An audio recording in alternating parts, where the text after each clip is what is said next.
پھر آگے ایک نکتہ اور بیان کر دوں. ایک گمراہی یہ بھی پھیلائی جاتی ہے کہ شفاعت کوئی نہیں ہوگی، کوئی سفارش نہیں کرے گا، اور شفاعت کی نفی کی جاتی ہے. بمبے والو، آج کی رات میرے اس حصہ گفتگو کو یاد کر لینا. الحم سے والناس تک خدا کی عزت کی قسم، مومنین کے لیے، مسلمانوں کے لیے، حضور کی امت کے لیے شفاعت کی نفی پر کوئی ایک آیت نہیں ہے. اگر ایک آیت بھی مومنوں اور مسلمانوں کے لیے شفاعت کی مطلق نفی پر ہو تو میری گردن کاٹ دی جائے. یہ گمراہی ہے، جہالت ہے.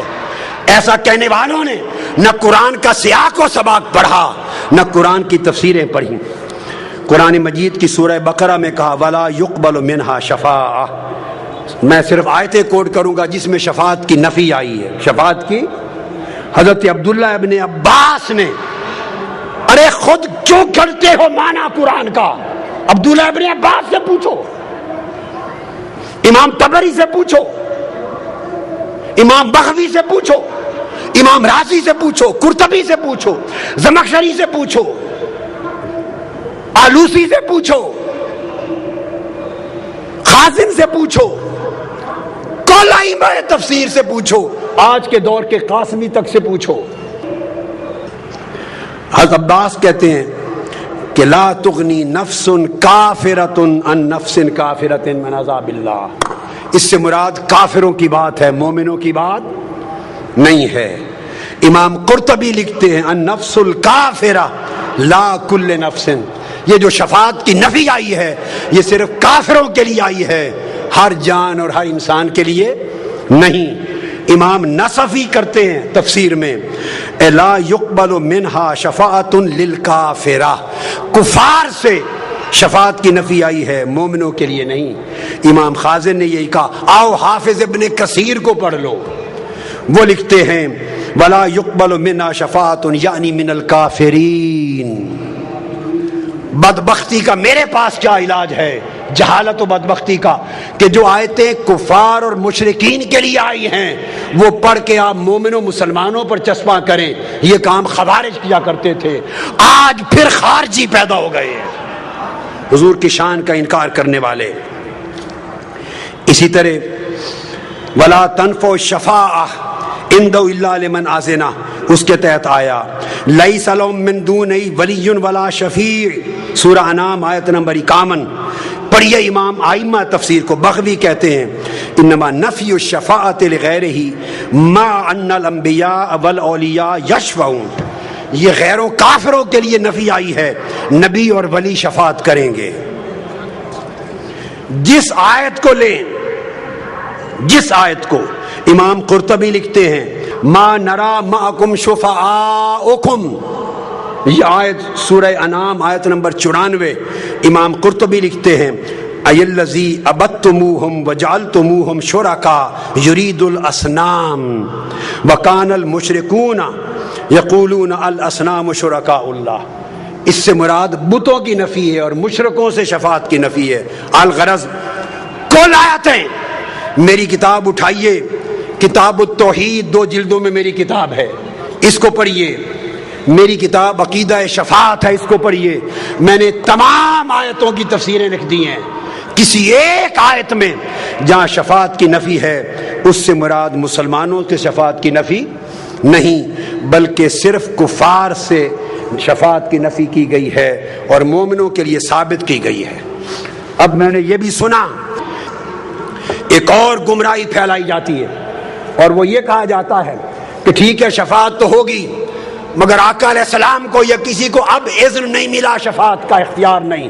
قیامت کے دن اللہ پاک اذن دے گا اور اذن کے بعد پھر وہ شفاعت کرنے کے حقدار بنیں گے. یہ سب سے بڑی گمراہی ہے، سب سے بڑی گمراہی. یاد رکھ لو کہ اذن شفاعت اور چیز ہے اور اذن کلام اور چیز ہے. جتنی حدیثوں میں اور قرآن میں ذکر آیا ہے کہ جس کو اذن ملے گا اس اذن سے مراد اذن کلام ہے. اور رہ گئی شفاعت، جس کو اللہ نے شفاعت کا حق دینا تھا اس کو اللہ پاک نے اسی دنیا میں عطا کر دیا ہے۔ قرآن مجید کی آیت سورہ زخرف آیت نمبر 86 دلیل دے رہا ہوں، غور سے سن لیں۔ اس میں ارشاد فرمایا لا یملک الذین یدعون من دونہ الشفاعہ الا من شاہد بالحق وہم یعلمون۔ فرمایا کافر مشرک لوگ بتوں کی پوجا کرنے والوں کے لیے شفاعت نہیں ہوگی، مگر شفاعت کرنے کا حق ان کو دیا گیا من شاہد بالحق، جنہوں نے توحید و رسالت کی تصدیق کر دی، وہم یعلمون، اور وہ علم رکھتے ہیں۔ تو مومنین صالحین کو قرآن کہتا ہے شفاعت کا حق دے دیا گیا۔ پھر سورہ مریم آیت نمبر 87 میں فرمایا لا یملکون الشفاعہ الا من اتخذ عند الرحمن عہدا۔ اس دن باقی کافر لوگ جو ان کے بہت شفاعت کے مالک نہ ہوں گے، شفاعت کا اختیار صرف ان کو جن کو خدائے رحمان نے شفاعت کا وعدہ کر دیا ہے۔ شفاعت کا وعدہ الا من اتخذ عند الرحمن عہدا، جن سے اللہ نے عہد لے لیا اور اللہ نے ان کو شفاعت کا حق دے دیا۔ تو شفاعت کا حق اللہ رب العزت نے دے دیا۔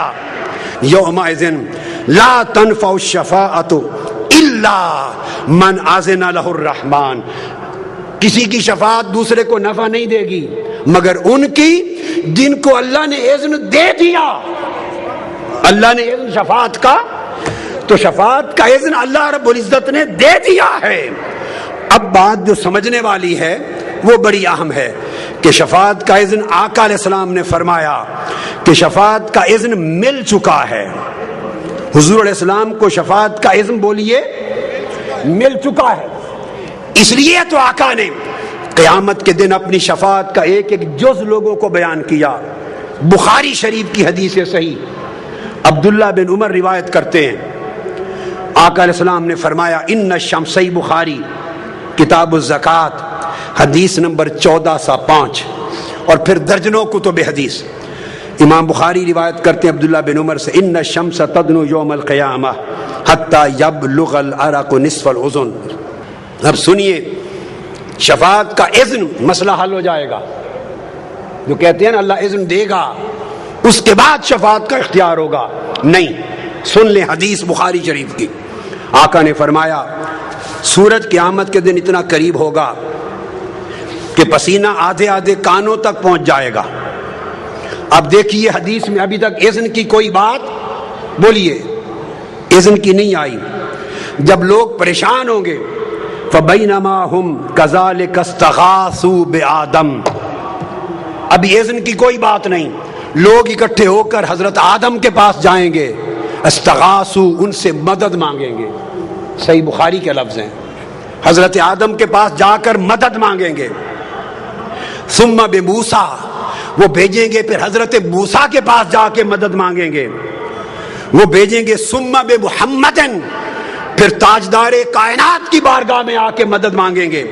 اب میں بتانا چاہتا ہوں یہ جو امتیں ساری مل کر حضرت آدم سے مدد مانگنے جائیں گی، پھر حضرت موسیٰ سے مدد مانگنے جائیں گی، پھر آقا علیہ السلام سے مدد مانگنے جائیں گی، بولیے یہ اس اذن سے پہلے جا رہی ہیں یا بعد میں جا رہی ہیں؟ ابھی تو اذن کی بات ہی نہیں ہوئی، اس کے بعد جا کے اذن کا مسئلہ آیا ہے۔ ارے اذن سے پہلے جا رہی ہیں، ان کو پتا ہے کہ انبیاء کو اختیار شفاعت مل چکا ہے، مگر یہ شفاعت کبریٰ ہوگی، شفاعت عظمیٰ۔ آقا کے پاس جائیں گے، آقا علیہ السلام کے پاس جب آئیں گے فرماتے ہیں میں جنت کا حلقہ، دروازے کا زنجیر تھام لوں گا، فَيَوْمَئِذٍ يَبْعَثُهُ اللَّهُ مَقَامًا مَحْمُودًا، اور میں مقام محمود پہ کھڑا ہوں گا۔ آقا شفاعت کریں گے۔ یہ ایک ایک نبی سے جا کے مدد مانگنا اور آقا کا شفاعت عظمیٰ کرنا یہ اذن سے پہلے ہے۔ صحیح بخاری میں اذن سے پہلے ہے۔ پھر آقی سنیے، آقا علیہ السلام کو زندگی میں اذن مل گیا تھا، اس کا انکار سینکڑوں احادیث صحیحہ کا انکار اور شان مصطفیٰ کا انکار ہے۔ حضرت عبداللہ بن عمرو بن العاص روایت کرتے ہیں، صحیح مسلم کی حدیث صحیح، آقا علیہ السلام نے دو آیتیں پڑھی، ایک میں حضرت ابراہیم کا ذکر تھا، ایک میں حضرت عیسیٰ کا. ہاتھ اٹھائے اور رو پڑے، بتاؤں تاجدار کائنات کو اذن کب ملا؟ حضور کو اذن شفاعت ارے نادام مل چکا، وہ شفاعت کے مالک ہو گئے. ان سے صحابہ شفاعت مانگا کرتے اور وہ شفاعت دیا کرتے تھے. آقا فرماتے کب ملا اذن شفاعت؟ قیامت کو نہیں ملنے لگا، وہ مل چکا. کب؟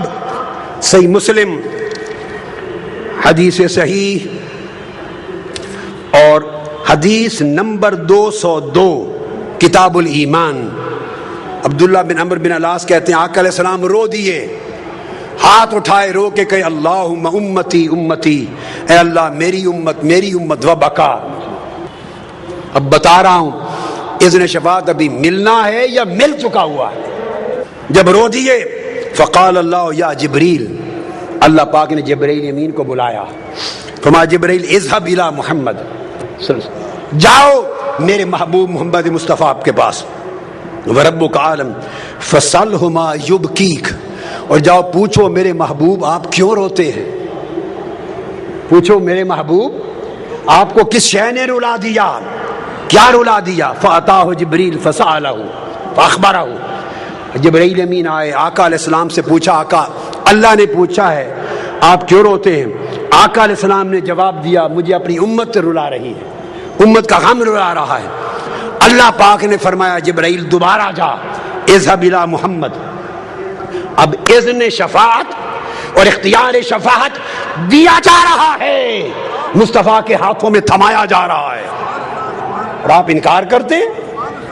اللہ نے فرمایا جاؤ جبرائیل دوبارہ، فقل انا سنردیک فی امتک ولا نسوکا، اعلان کر دے ہمارا وعدہ ہو گیا، ہم آپ کو امت کے بارے میں پریشان نہیں کریں گے، جو آپ کہیں گے آپ کو راضی کر دیں گے، جو آپ کہیں گے آپ کو راضی کر دیں گے. اور پھر کس طرح اذن ملا؟ امام احمد بن حنبل روایت کرتے ہیں، اسناد حدیث صحیح اور حسن، حضرت حذیفہ بن یمان حدیث کے راوی ہیں. صحابہ کہتے ہیں ایک روز آقا علیہ السلام گھر میں رہے، ہم سے گم ہو گئے، نگاہوں سے اوجھل ہو گئے، نظر نہیں آئے. ایک دن کے بعد تشریف لائے، ہم نے پوچھا آقا کل سارا دن آپ نے کہاں گزارا؟ ہم ترستے رہے، آپ گھر سے باہر نہیں نکلے، کہاں گزارا؟ آقا نے فرمایا ان ربی تبارک و تعالی استشارنی فی امتی، میرے اللہ نے میری امت کے بارے میں مجھ سے مشورہ کیا. آپ کہتے ہیں اذن نبی ملے گا؟ نادان، آپ نے پڑھا کیا ہے حدیث مصطفیٰ کو؟ ہاتھ نہیں لگایا کتابوں کو. آقا فرماتے ہیں میں سارا دن اس لیے نہیں نکلا، میرا رب مجھ سے میری امت کے بارے میں مشورہ فرما رہا تھا. ان ربی تبارک و تعالی استشارنی فی امتی، کیا ماذا افعل بہم، رب مجھ سے پوچھتا تھا میرے محبوب محمد بتا آپ کی امت کے ساتھ کیا سلوک کروں، آپ کی امت کے ساتھ کیا معاملہ ہو. فقلت ما شئت اے رب، میں نے عرض کیا باری تعالیٰ تو مالک ہے، جیسے تو چاہے جیسے چاہے، ہم خلقوں کا و عبادوں کو تیرے بندے ہیں. اللہ نے پھر پوچھا فاستشارنی الثانیہ، دوبارہ مشورہ چاہا، نہیں مصطفیٰ جو تو کہے وہی کرتا ہوں، مشورہ دے. پھر میں نے کہا مولا تو مالک ہے. پھر اللہ نے کہا لا احزنک فی امتک یا محمد وبشرنی ان اول من يدخل الجنة من امتی 70,000 ما كل 1000 70,000 ليس لهم عذاب ولا حساب. آقا نے فرمایا پھر میں نے بار بار کہا مولا تو مالک ہے، تو اللہ نے فرمایا پھر سن لے میرے محبوب، تجھے غم زدہ نہیں ہونے دوں گا امت کے لیے، اور تجھے خوشخبری ہو کہ آپ سے وعدہ ہو گیا آپ کی شفاعت سے 70,000 لوگ بغیر حساب و کتاب کے سیدھے جنت میں جائیں گے. اور پھر فرمایا ان میں سے ہر ایک 1000 کے ساتھ پھر 70,000 بغیر حساب و کتاب کے اور جائے گا. اور امام احمد بن حنبل نے روایت کیا، ایک روایت میں پھر آقا نے فرمایا میں نے اور مانگا، اللہ نے کہا پھر ان میں سے ایک ایک شخص اپنے ساتھ 70,000 اور لے کر جائے گا۔ یہ امام احمد بن حنبل نے اسناد حسن اور صحیح کے ساتھ یہ شفاعت کی۔ آقا علیہ الصلوۃ والسلام کا ارشاد کہ شفاعت مل چکی، اب اس پر ایک اور صریح حدیث سنیے، اور حدیث متفق علیہ۔ حدیث یہ کہنا کہ اذن اور اختیار شفاعت ابھی نہیں ملا، قیامت کے دن ملے گا، اس کے بعد بات ہوگی، لوگوں یہ کہنا گمراہی ہے، بددیانتی ہے، خیانت ہے، جہالت ہے، مصطفیٰ کی شان میں گستاخی ہے۔ بمبے والو عقائد درست کر لو۔ میں ایک ایک حدیث آپ کو بخاری مسلم کے حوالے دے کر پڑھ کے بیان کر رہا ہوں۔ صحیح بخاری کتاب الدعوات حدیث نمبر 5945 5945، پھر بخاری کی کتاب التوحید میں حدیث نمبر 7036، پھر صحیح مسلم کتاب الایمان میں حدیث نمبر 198، متفق علیہ حدیث۔ بتانا چاہتا ہوں کہ شفاعت کا اذن اور اختیار میرے مصطفیٰ کو مل گیا۔ آقا نے فرمایا لِكُلِّ نَبِيٍّ دعوت مستجابت یدعو بها، ہر نبی کو ایک دعا اللہ نے دے دی، جو چاہے مانگ لے وہ قبول ہوگا۔ ہر نبی کو دعوت مستجابہ دے دی، اور جب میری باری آئی اللہ نے مجھے بھی دی۔ آپ کہتے ہیں قیامت کے دن ہوگی، مصطفیٰ نے کہا مجھے دے دی۔ وَأُرِيدُ أَنْ أَخْتَبِئَ دَعْوَتِي شَفَاعَةً لِأُمَّتِي فِي الْآخِرَةِ، مجھے دی۔ میں نے کہا باری تعالیٰ میں نے قبول کر لی، اب اس کو محفوظ رکھتا ہوں، بطور شفاعت قیامت کے دن استعمال کروں گا۔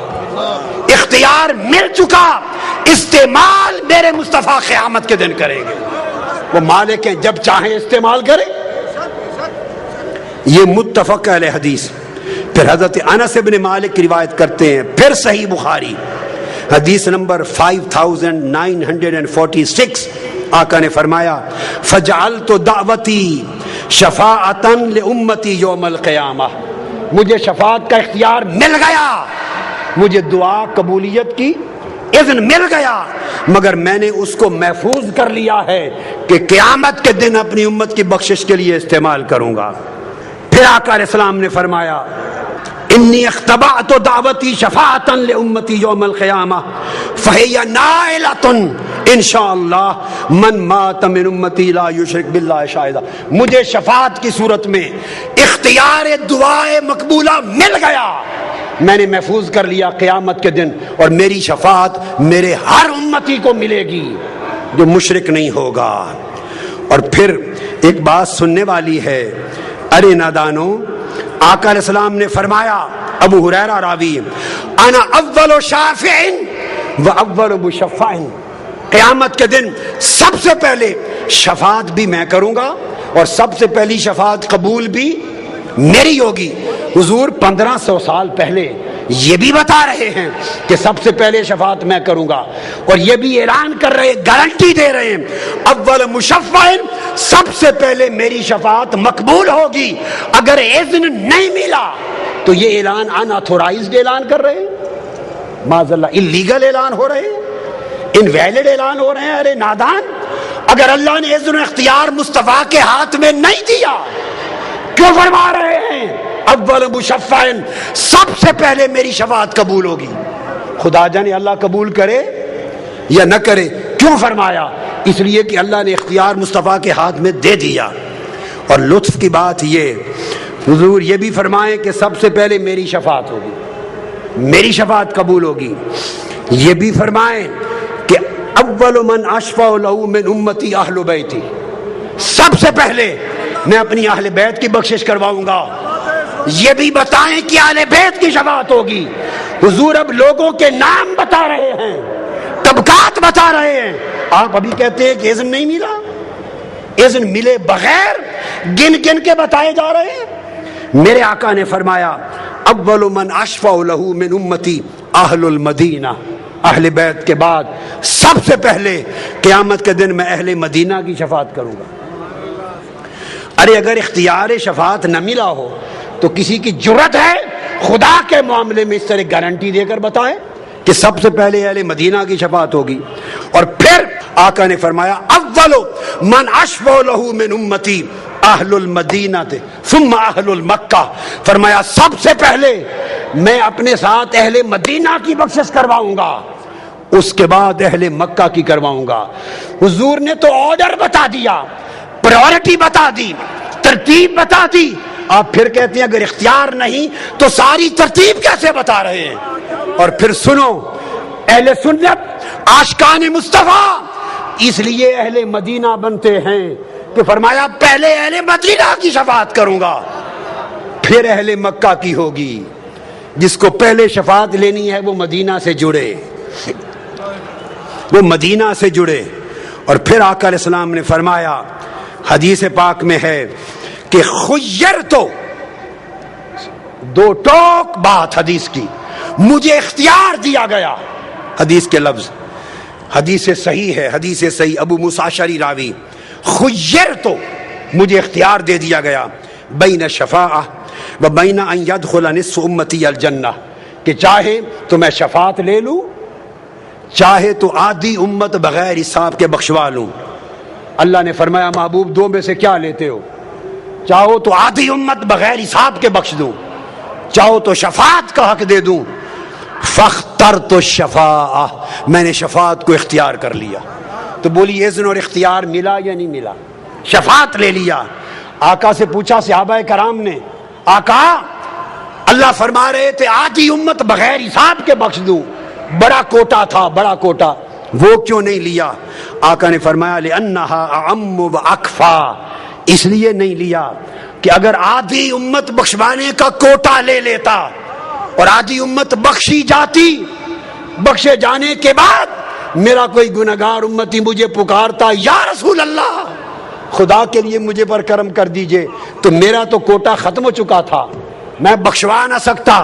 اس لیے میں نے کہا مولا میں کوٹوں میں نہیں جاتا، کوٹے نہ دے، کھلی شفاعت کا اختیار دے. جب تک شفاعت کرتا رہوں تو میری امت کو بخشتا رہے.